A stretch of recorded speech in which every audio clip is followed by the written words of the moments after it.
Hi, everybody. It's Dave Whitmarsh from Whitmarsh Consulting Group. We're on the last session of the day, so hopefully it would be wonderful if you guys all made it through the day as I did, but I certainly wouldn't expect that. But I'm very excited to have our final presentation for the day. She's a lady that I worked with a few years ago, and just such I wish she wasn't in Australia so I could hang out with her and talk to her. Her process, her words, her kindness are truly overwhelming, and she's just got a really neat approach and a really solid message, and really looking forward to hearing her updates because it has been a while for me since I've seen her. So without further ado, I'm going to hand the conversation off to Emma Weber, who is the founder of Lever Transfer Learning, and let's hear what she's got going on. Fabulous. Thank you, David. It's such a delight to be here with everyone today. And I know it's been a long day, an action-packed day across there. I'm happy to share this evening and keen to share some stories, some experiences, hopefully inspire some people along the way. And keen that we use the chat function if people are able to do that. It would be great to know where you're based today. As David mentioned, I'm calling in from Sydney, Australia. So 7 a.m, my breakfast, second coffee of the day, I have to tell you. And if you're there at happy hour, that is all great. So let's kick off and get started. I am going to share my screen. Oh, let's just bear with me a moment. Of course, we spend all our time sharing our screens, and then the minute we do it on live. Everyone okay? Have we got the screen up there, David? Fabulous. So our topic today, your next coach is a chatbot, ridiculous or reasonable. And we're going to be discussing whether we think it's ridiculous or reasonable that we actually have a coach as a chatbot. And I'm going to share a little bit of our story. And before we kind of dive in, as David said, we've known each other for a few years now. I actually started my organization 19 years ago. Started off as a phone-based human team, fabulous human team who have had over 20,000 learning transfer conversations with people. And now we have the fabulous Coach M on our team. So happy to kind of share how we got there. It wasn't without some resistance. I've also written a couple of books, co-authored with Jack and Patty Phillips, who many of you may know. And as you can see, we have many organizations that have been using our turning learning into action methodology. But that's the kind of the official bio piece. But I thought I'd just share something a little bit more personal.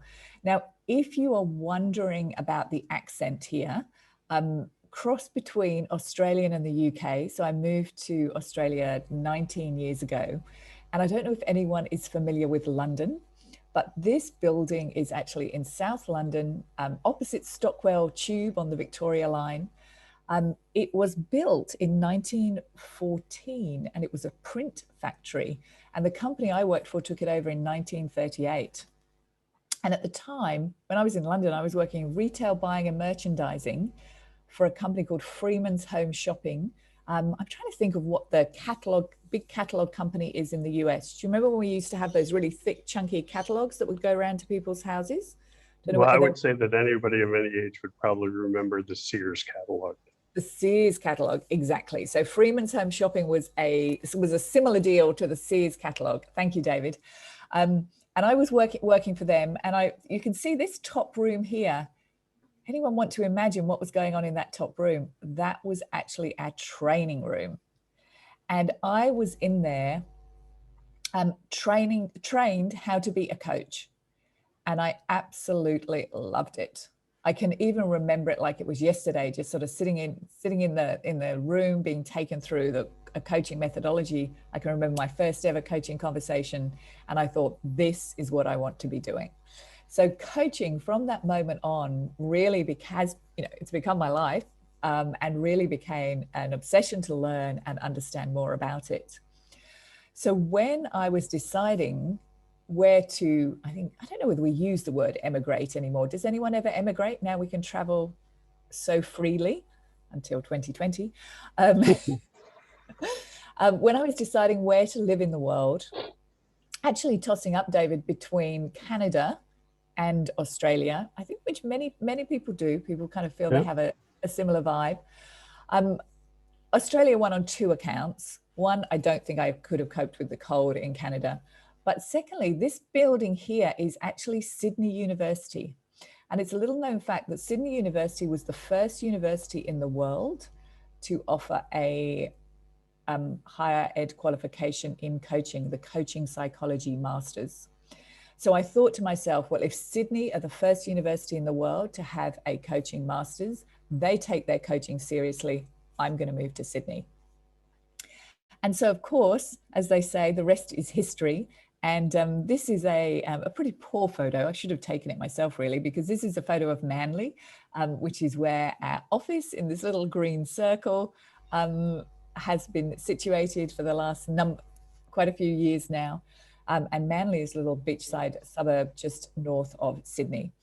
So that's where we have been kind of developing our coaching methodology, working on the coaching piece, and really how I started my journey into coaching and moving through the world of coaching. So when we think about your next coach is a chatbot, ridiculous or reasonable, I've got to tell you, when the idea was first mooted to me, I thought it was a ridiculous idea. Definitely a ridiculous idea. And in fact, I'm always really, really busy saying to my team, remember, when you're talking with someone over the phone, which is the way we deliver our services, it's not about you having a conversation with the person. It's about you helping the person have a conversation with themselves. Okay, so that real internal reflection. We know that it's our thoughts, feelings, values, beliefs, fears, and needs that control our behavior. So the more we can get that person reflecting internally, the higher level of behavioral change we'll get. So I'm always saying that it's not about the connection between the coach and the person. It's about the coach connecting the person, helping the person connect with themselves. And one of my team said to me one day, well, Emma, if that really is true, why can't we be doing that with AI? And I immediately said, no, never, not in my lifetime. Realized I'd gone to that terrible defensive space as a leader. Don't know if anyone has ever, been in that defensive leadership space on any topic, but I think the minute you find yourself there, you need to take a step back, get curious and investigate. And that's really how the whole journey ran for us. But we were really starting from a place of, this is a ridiculous idea. This really isn't going to work. And if anyone has any comments or thoughts or wants to ask a question as we go through, please feel free to jump in the chat. I'm absolutely here to serve you today. And if there's specifics you want to know as I'm kind of sharing the journey and the story, of course, very, very happy to do that. Well, I will say that I was very surprised when you told me that you had this. I did not expect it from you, because I know that you traditionally have always offered a very high touch service. And so you convinced me. And to tell you the truth, I think even in our conversations as you were discussing rolling it out, I think I might have convinced you that it was a good thing. I think you were still maybe initially hesitant on, not on the product. You were totally comfortable that it worked, but you were hesitant on how people would react to it. Right. So I'm really looking forward to see where this is going. David, absolutely. You're 110% right there. And I think I have been the biggest barrier to this work. And I think coaching, we're gonna go on to talk about coaching in the context we're talking on, but it's such a personal thing. It requires a real mind shift to understand how we can use technology in such a almost intimate personal space. Now, when we're exploring this question of whether your next chatbot being a coach is ridiculous or reasonable, we're talking about it in a specific context of learning transfer. So I'm just going to explain that for me, There's a lot of really, really great learning happening in our workplaces. Amazing, phenomenal learning. And that is, in my mind, the learning input. It's where we have great learning experiences, where we have fantastic delivery methods, great content. But we still have this challenge of getting people to apply what they have learned when they have been on the training program. And this is what I call the learning output. It's the behavioral change, it's the performance outcomes, and to some extent, it's the data that comes with that.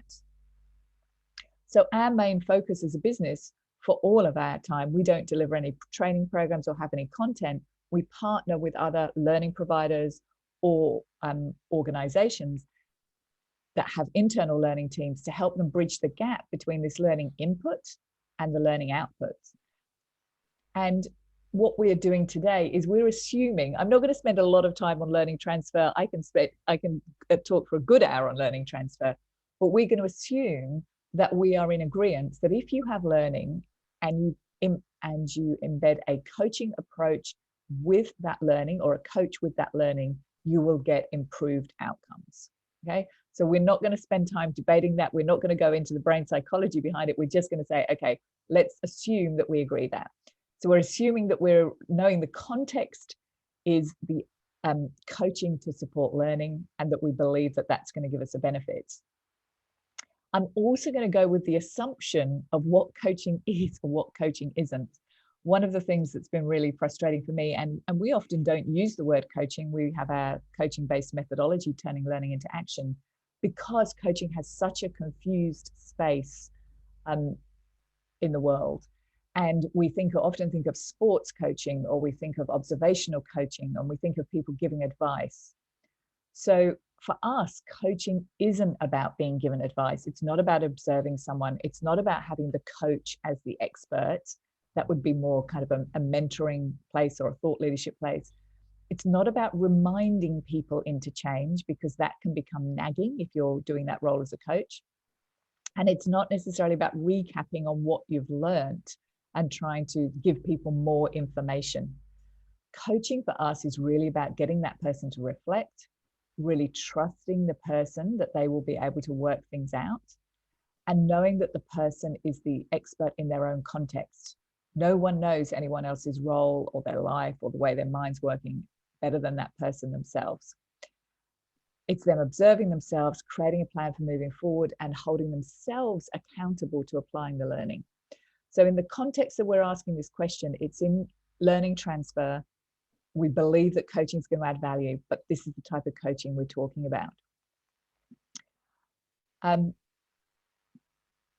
And I want people just to have a think for a moment, and you may well be listening to this as a recording, so maybe grab a pen and paper and jot this down for yourself.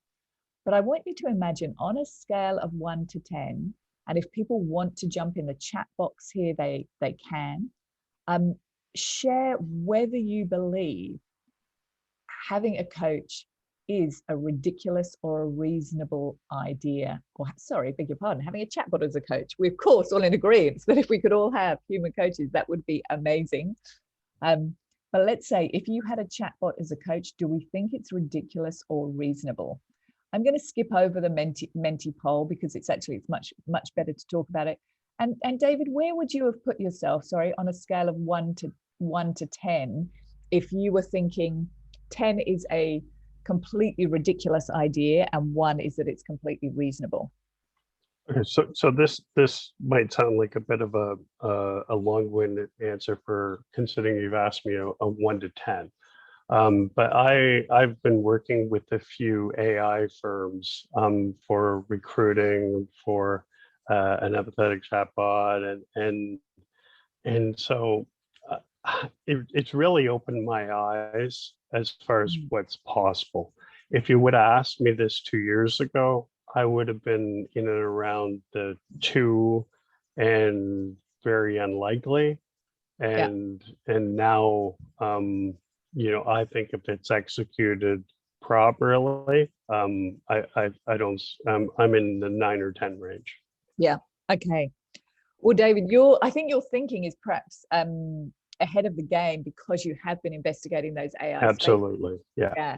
So certainly when I was first exploring this, I was thinking it was a ridiculous idea. And I think if you kind of just come up against it as a context, it's a bit of a ridiculous idea, especially if you really understand and you really love coaching.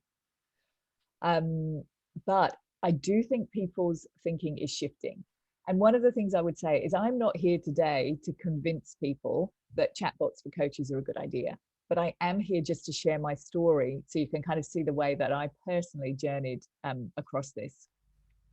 So I think you can tell from my initial stories that I am a bit of a coaching snob. And in fact, I have been called a coaching snob on many occasions in the past throughout my last 18 years as a coach. So I will kind of boldly and proudly say that. And with this whole idea, as I've mentioned, that coaching isn't about people having a conversation with you, it's about you helping people have a conversation with themselves. I boldly walked forward into this space of chatbots. So once the team member had kind of highlighted it to me, we started researching different types of technology. And in fact, we'd been looking at technology for the previous sort of 2 years as to how we could have more technology in our business and in our approach. But most of the technologies we found didn't agree with our philosophy on behavioral change. A lot of learning transfer technologies around getting people to reminding them of the learning, sending additional content, kind of nudging behaviors. I kind of think nudges are okay if you have selected for that nudge and if you're kind of transparent with that. But really getting the individual to take ownership and drive them forward, we couldn't find any technologies that would do that until we kind of stumbled across the idea of the chatbot. At the same time, I was in, and I'm going to share my 5 different factors that have come into this shift. I was in South Africa delivering a training program on our methodology. So the only training that we do is when we're actually training people on our coaching-based methodology. And there was a senior manager in the program learning how to use this methodology. We were training a team of internal learning people. And she was doing a master's at INSEAD in France. So I was in South Africa. She was studying in France. And in the master's, she was learning something called motivational interviewing. And she took me to one side in one of the breaks and said, Emma, did you know your methodology is really like motivational interviewing? I had never heard of motivational interviewing. Now, motivational interviewing is a counseling approach used in drug and alcohol addictions.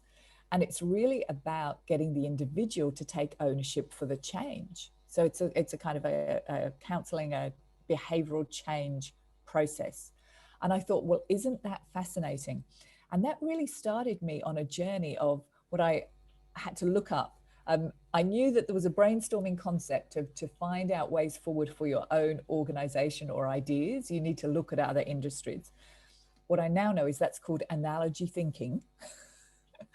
And it means looking outside your own field for others. So that first comment when I was in South Africa about our work being similar to that in the field of motivational interesting kind of piqued my interest. And I thought, let's continue to explore that. And what's really fascinating is when you look at some of the work being done with chatbots in mental well-being, there's some really, really interesting work being done. You can see in the bottom left here, we've got the little image of Woebot. I don't know if anyone has ever worked with Woebot at all, but it's about having a positive mindset and moving people through depression and anxiety challenges. So if you want to have a check out of Woebot just to see what a chatbot for mental health is like, it's free and it's downloadable. So Woebot is one of these tools, but also there's some fascinating studies coming out of the US military of a chatbot called Ellie. And the studies have shown that veterans with PTSD have had better results initially in their treatment working with Ellie than they would do with real participants. Sorry, beg your pardon, real counselors or therapists. And does anyone want to have a bit of a think? Why would it be that someone would possibly get a better result working with a chatbot than working with a counsellor stroke therapist? David, any ideas in your mind there? Why might that be? That's a good question, actually. I don't know why that would be. Maybe because they feel the anonymity. David, you've hit the nail on the head there. It's the psychological safety Hmm. that talking with a chatbot provides because people can't be judged. You put a better wordsmithed around that than my anonymity. I've been thinking about this a lot, David. So it's quite fascinating, though, and that certainly kind of took a bit for me to get my head around that people might open up more to a chatbot than to a person. And I've actually had some participants have said that they've actually opened up more to the chatbot than they would have done if they'd been speaking to a real person. So some interesting lessons there coming from mental well-being. And this is a fascinating article that was in, it's an Australian journal called The Conversation. It was published in February this year. And it was from a couple of psychologists based in, one in Melbourne University, I think, and one in Sydney University, or sorry, beg your pardon, University of South Australia in Adelaide.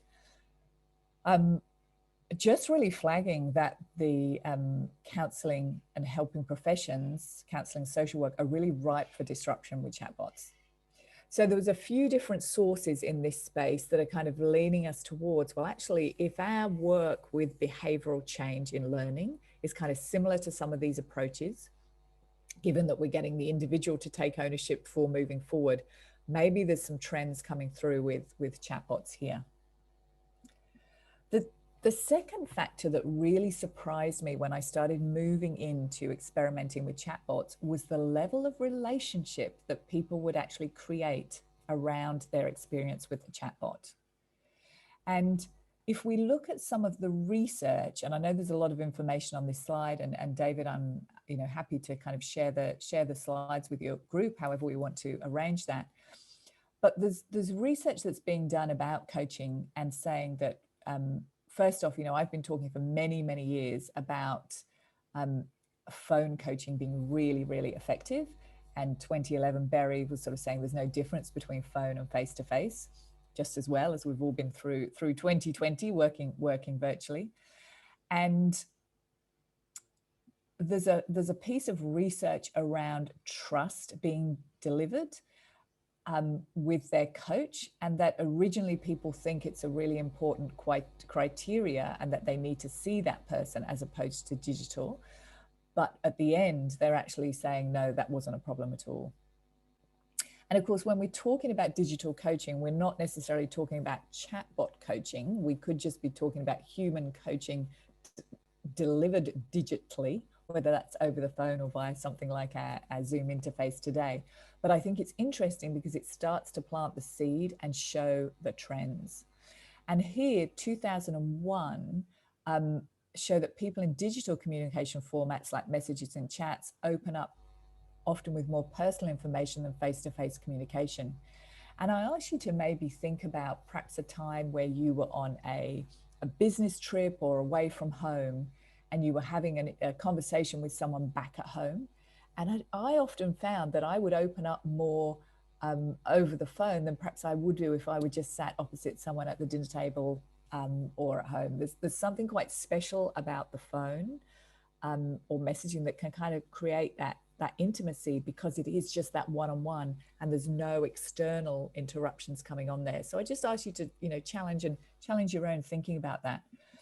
But sorry to interrupt there, but that is something a friend of my wife is has been back in the dating scene, and on the online profiles, when there is that anonymity, she says that some people are saying some things, and they're probably her experience, and oddly enough, she has a psychology degree. She says that there's no way that some of these people would actually speak and share some of the information face to face, but because and I happen to be in Canada with COVID, there's been way more of chatting and stuff, and she's really surprised at some of the character flaws that people have exposed and that she triggers it just to being anonymity, right? Yeah. Or not having to face the reaction in somebody's face right in front of you. So sorry to jump in on you there, but David, I think you're 100% right there. And when we think about the behavioral change part of learning, often to be able to move forward, people need to open up and be vulnerable about things that they could do differently, even if it's just the smaller things. And I think back, a good, as I say, 16, 17 years ago now, one of our first clients was a luxury car manufacturer here in Australia. And we ended working with them across in Germany and the UK as well. Um, but particularly for salespeople, what I found is the key, it's actually quite difficult when you have to be that robust in the space of sales to constantly be positive, know that you can do it, keep moving forward, your targets, the kind of the competitive edge, to then be a little bit vulnerable and say, well, actually, this is where I can improve. And this is what I'm going to focus on to be moving myself forward. And certainly we can help people improve on their strengths as well. But there is a level of vulnerability that's required within learning transfer for people to really look at what is it I need to be doing differently. Because if you don't actually get people into that gap as to where they can change, you're not going to get the improvements. You're just going to get people doing more of the same of where they've been before. So yes, fascinating, David. Fully concur with you there. And as this relationship piece kind of builds into chatbots, one of the interesting things, people talk a lot at the moment about how learning in the flow of work. Now with chatbots, I talk about having learning in the flow of life. Now the reason being is that when you have a chatbot conversation with someone, you want it to be where they're actually having most of their kind of conversations, either with colleagues or with people that they will open up to. And so that could be for some people on SMS. Certainly across in Asia, there's a lot of conversations being had on things like WeChat and Viber. Of course, WhatsApp is very, very popular as a messaging platform. So the idea of these chatbots is not to be taking someone to an app. Let's not have to have someone download something, put it on their phone. Let's have them talking in a channel where they're already talking. And for me, that really helps build that relationship because that's where they're already talking to other people. So I think about learning in this kind of flow of life and the day-to-day of when they're changing and applying their behaviors rather than just in the flow of work. So it's so fascinating that you can start to build the relationships in this way, and fascinating the way that people would respond to Coach M. Obviously, seasonally appropriate. We would have people sort of saying, "Hey, happy Christmas, Coach M." They were speaking to them at that time. At the end of a conversation, it could be, "Thanks for your help today." It's people put their own social norms on chatbots, even though they know it's not a person. The actual way of just having a conversation makes it feel as if it's kind of personal. And often when people are describing Coach M, perhaps in a progress review form or where they're giving us some feedback, they will describe Coach M in terms of she, or I don't know whether anyone has ever described Coach M as a he, but we like to keep it very gender neutral. And people will just make their own decision as to whether it's a he, a she, and it, whatever they choose, however they choose to label Coach M, that's absolutely fine. And some people might want to label Coach M as a robot, that's fine as well. So really getting this relationship happening and really getting people to have a personal appointment with Coach M. And so they can build that relationship much the same way as you would with a coach, because you choose a time that you talk. Now, again, this took a lot to get our heads around because, of course, you can talk to a chatbot at any time, 24/7. And that is one of the things that people feedback, that they love the flexibility that you can just, if something changes, if you're on a bus or a train, you can have your coaching conversation, your learning break conversation, as we call it then. But there is something about booking that time that actually helps you prioritize and to scaffold your learning. And so then they get a calendar, an appointment for their diary, so they know when they're going to have that conversation. And what was kind of quite interesting is when we actually switched to using appointments rather than just at a nominated time. we saw an even bigger uplift of people actually taking their learning break at the specific time. So there's always going to be a few people that wait till that final nudge, the final reminder that says, hey, you've got 48 hours to opt in for this conversation. But you can see here really high level of participation of people going at the scheduled time versus a nominated time, even though it kind of it evened itself out. But I think quite fascinating to see that people taking It's crazy. I think that's amazing. Yeah, really fascinating. And across a series of learning breaks, what we're seeing is you would probably have a drop off maybe of 100% at a first learning break. Maybe then you're sometimes still up at 100 for a second, or at 80 or 90. But by the time you get to the third, you're still up at a good 60%, maybe 70% of people engaging in those learning breaks. Now, there's certain things that we've learned along the process. There's been a lot of experimentation. I'll talk about that. But fascinating the way that people will actually engage in those conversations. And David, I know we've kind of brainstormed around this before. I don't know whether you can remember. What was your first expectation as to how long people would chat with Coach M? Oh, I thought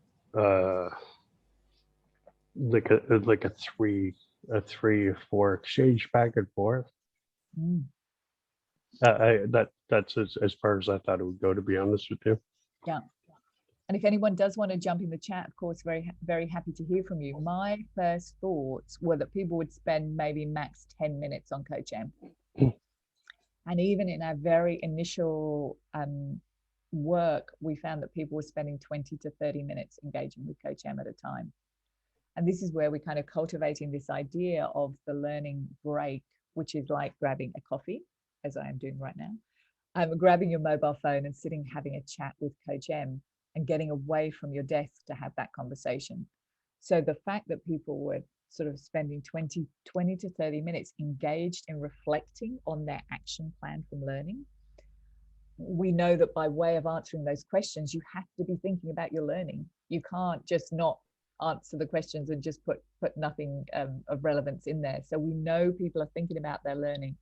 And so that's 20 to 30 minutes that you've got people actively thinking about the behavioral change part of their learning, which of course can only be a good thing for organizations. And I thought I'd just throw in a little comment here. This is someone where, as I said about the relationship, this guy was calling Coach M a she holds you to account. No excuses, get the outcomes. And I think this first comment is very telling, but it is what a lot of people would expect. I expected it to be clunky, but it was fantastic. So really interesting that our perceptions of chatbots, and maybe this is through some of our kind of early experience with chatbots, I think the reality is now starting to change as to where we are actually with the technology. So let's look at the third thing that really started to help me shift my thinking as from ridiculous to reasonable was the idea of data. And David, we both know the wonderful Trish Yule, Yeah. who was the first to challenge my perceptions on data. And Trish and I met probably about 4, if not 5 years ago now. I remember we were at a big learning conference in San Francisco, I believe, having a coffee, and I was talking about Coach M, and we were just having a bit of a play around with it. And Trish was just so excited about the level of data that would be available in Coach M. And initially, I wasn't really that bothered about the data, David. Sorry to say that makes sense, right? If you think traditionally, from a coaching standpoint, data's never really crossed your threshold, right? So it's not something you've had to work with. Yeah. And we've always had kind of quite robust evaluations, and we've always sort of tracked the goals that people have. And I think there's a level of me that data was really about a level of professionalism rather than the real value that it can actually add to an organization. But of course, as long as we handle it respectfully and we keep it non-identifiable and anonymous, there's some really interesting things that can come out for organizations in the data within a chatbot. And when we first designed the learning method, the turning learning into action methodology, we had data analytics at the end. But of course, as Trish has helped us realize, really, you have analytics throughout this. So we actually have tracking data as well. So it's no longer kind of a linear at the end. You've got data at every points of the conversation. And we have, a way that key stakeholders within the organization can actually track participation, who's having conversations. And then, of course, you have data that you can capture at the end as to what have people put into place, what's the goal uplift,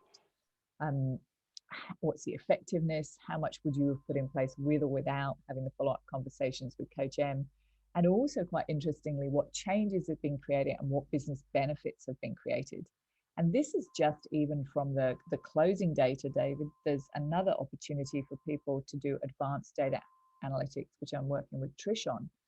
So as I was kind of getting into this chatbot space and really seeing the benefits that the data can bring, with our human team, we would have captured the end data, but it's very difficult to kind of analyze the actual sentiment and information of the coaching conversation as it's happening.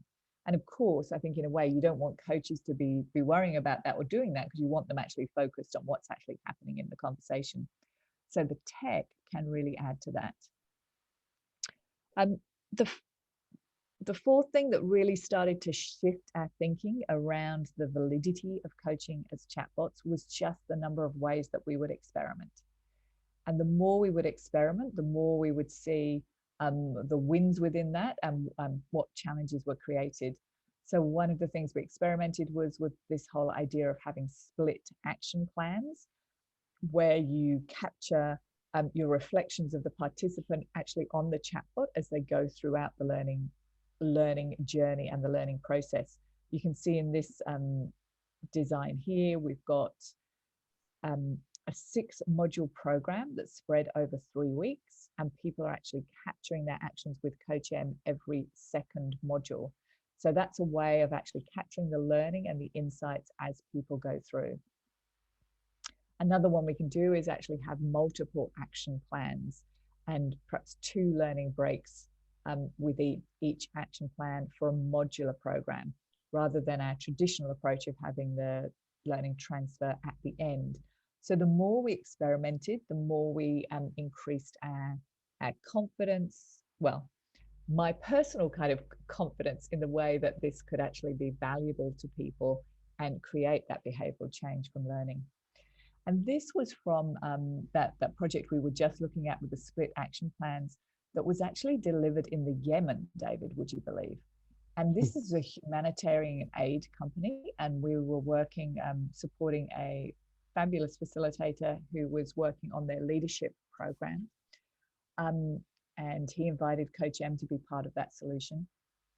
And it was just beautiful how we knew people were there in such really challenging circumstances, helping distribute humanitarian aid, that this person shared was lovely and encouraging. You feel the freedom of your thoughts without being judged. And so it was as we started to get feedback like that back, I actually thought, hang on, this isn't ridiculous. If we can help people have those kind of conversations, that's a very powerful thing to be doing, and certainly something that I was striving for. That's really neat. And I should, it's funny because, I'm such a huge fan of yours, Emma, and have been for, since we talked a long time ago. And I almost feel like I have to defend you and as to why nobody knows about you here in North America, right? And so Emma has a very robust business that is focused in places other than the US, up until recently. And truthfully, that was more of a strategic partner contract alliance that sort of kept her out of the US market. So she will be a household name. It will be a regular thing. Trust me on that. I know a good thing when I see it, but it's or so I shouldn't say a household name, we'll say an HR name, An right? HR, HR name. But had a good strategic partner that they kept them very busy in other parts of the world, but sort of kept them out of the US for a while. So yeah, I think they knew a good thing when they saw it as well, David, and were keen to keep it for themselves. And I've been very, very blessed with the people I've had the opportunity to work with. But I mean, the US is a big country to become known in, and that's true. a lot of my travels and time in the US has always been fabulous, but I do get kind of distracted by the travel and the meeting people aspect rather than rocking up my corporate meetings. But I am very open to meeting people in the US and really welcome that, and look forward to just kind of challenging people's thinking and really getting hands-on on the tool and kind of just really sharing it with people to stretch their thinking and see what's possible. And this really takes us to number 5. So initially, when we were working in this space, we were kind of thinking it needed to be one or the other, kind of human or tech. And I think my team, I'm so blessed with my team, hugely supported with the work that we were doing in CoachM. And I think I, at the very beginning, was a little bit nervous of the idea of introducing AI and automation into our business. And I'm sure there's other HR leaders out there that are having the same thoughts as they bring automation into their HR processes. But actually, it's too big a tide not to go with it. And I found incredible support from my team, real curiosity. And what we've actually started doing now is creating programs where people will have some conversations with CoachM and some conversations with a human team member, and really you get the kind of then the best of the both worlds. So you get the scalability of working with CoachM, and you have the intimacy and the power of having a human coach who of course can read between the lines and hold people more accountable than a chatbot can. So there's real opportunity there. And I think what we do see in some of the best technologies is that it is the augmented. It's not an either or, it's actually an and. How can we use technology to leverage the best of what we have? Right. So my hope is that as we've kind of explored this with people, that we have maybe shifted people on the scale of ridiculous to reasonable. And I know, David, you'd already started to shift your thinking from the research that you had done in the AI space. But I think there's an opportunity here for us just to be kind of open-minded and maybe experiment in this way. And I really kind of hope that people will step forward with that. One of the questions that CoachM actually asks participants on their journey is, what were you most surprised by? And I thought this was a good one for us to consider in terms of this reasonable to ridiculous space. These are actual participant comments, but when I read them through, I actually thought this could apply to me in this whole process. So a participant was saying, when they were sharing with CoachM what's most surprised them in the last couple of weeks between their learning breaks, I probably thought I'd start it and then let it taper off, but I've stuck to it. And I'm surprised at what I can do if I put my mind to it. So I really love that whole thing, that we're actually, people are surprised by the tenacity that they can have for their learning transfer when we give them a way to support themselves on it.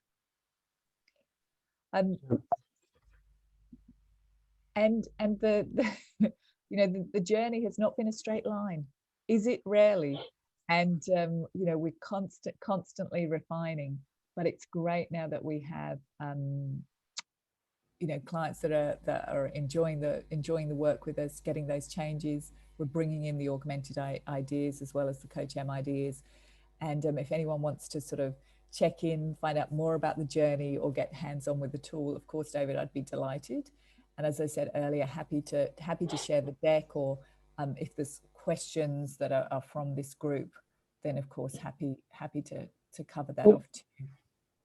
Well, until I see any questions here, Emma, if you don't mind if I ask some. So happy. So traditionally, your model has been with working on the back end of a leadership development company, right? So they go in and, you know, pick your great companies, and then you follow behind them with the coaching and the support behind that product, right? Yeah. And so is there much customization to from an AI knowledge standpoint of what they were trained on in that methodology? That like is that been a roadblock for people? Because you're not just asking them, hey, how you feeling, right? You're asking them, you know, have you done your, you know, 5 steps, or how can we work through those, right? And or, you know, so there has to be some sort of transfer of you know, a branded program to what you're doing, right? So there's a level of customization, David, where we pull in certain information about that particular program. But here's the interesting thing. For us, even when we work with our human team, the human team doing the follow-up is not the person that has facilitated the program. Oh, absolutely. Right. And I feel really strongly about that, because once you are really close to that content and you really know that knowledge, the temptation is to give solutions, to give the answer, not to let the participant work it out for themselves. And the more you let the participant work out for themselves how they are going to move it forward in their context, the higher the level of behavioral change. So we don't want Coach M knowing all the ins and outs of the models that have been used or the techniques, much the same as we wouldn't want that for the human team. But what actually happens is when the participant shares with Coach M what they are going to be working on, they're actually inputting the information into Coach M. So a lot of it comes from the customization of what the participant is actually choosing to work on, rather than the customization for a particular program. And that's one of the things that actually makes this really accessible for people, David, that there's some customization, but we're not building from scratch every single time. Sure. Yeah, so it's been quite fascinating in that way. Right.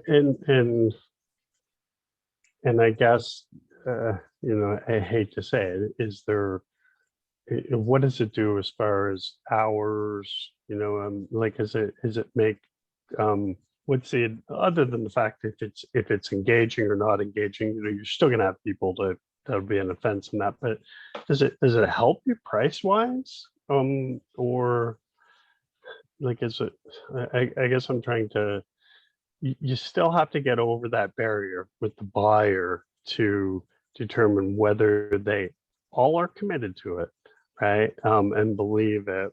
And that's always going to be a struggle. Well, truthfully, it's a struggle with if you bring anything into an organization. But is there savings, flexibility? And I can see some flexibility just around the scheduling, right? Because, you know, they're not booking you limited to 8 hours a day. They could theoretically book the same chatbot according to their schedule. So there's never a conflict there, right? Yeah. And I think the whole thing around the benefits and the savings, it's only going to be beneficial if you care about getting behavioral change from your learning. Right. If it's the type of learning where you just want people to attend the program and you're happy with a low level of behavioral change afterwards, or your managers has got that all completely handled, then this perhaps isn't going to add that much value. Yeah. But if in your heart of hearts you would really want to have a human coach, if you had a magic wand and you suddenly had unlimited budgets, this is a really good alternative for those really scalable programs. So with organizations, when you've got a large level of perhaps people that are mid-level managers level, or perhaps team leader level, where they're never going to be able to have that one-on-one coaching follow-up, this is where the sweet spot is. And the saving is really saying, well, actually, if we had our ideal world, we would want to be paying for human coaching on this. But actually, we're not going to do that. We're going to do an automated I was chatting with someone yesterday. They said, well, actually, Emma, I see this as automating accountability. And what they were hearing was that people really are crying out for accountability within organizations. Now, for me, accountability is one of those words where you kind of have a bit of a wagging finger. You will be held accountable. Right. Actually, what we're doing is we're actually helping the individual hold themselves accountable. So we're kind of shifting that mindset of what accountability is. So I'm not being kind of too heavy-handed with the accountability word, because I think that could be misinterpreted. But essentially, you're going to create the ROI and the behavioral change from the original program that you intended.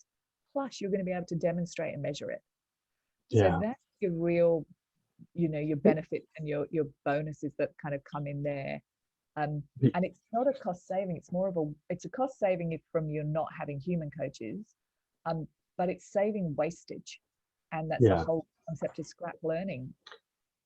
So this is going to be, this might appear to be a silly question, right? And so, and first of all, I'll agree with you on accountability, right? I'm the youngest of four.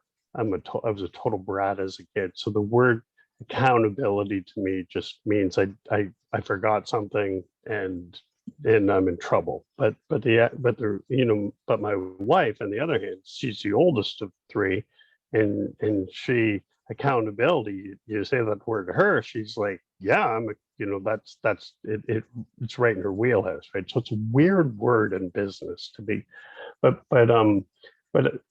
go back to my strange question though.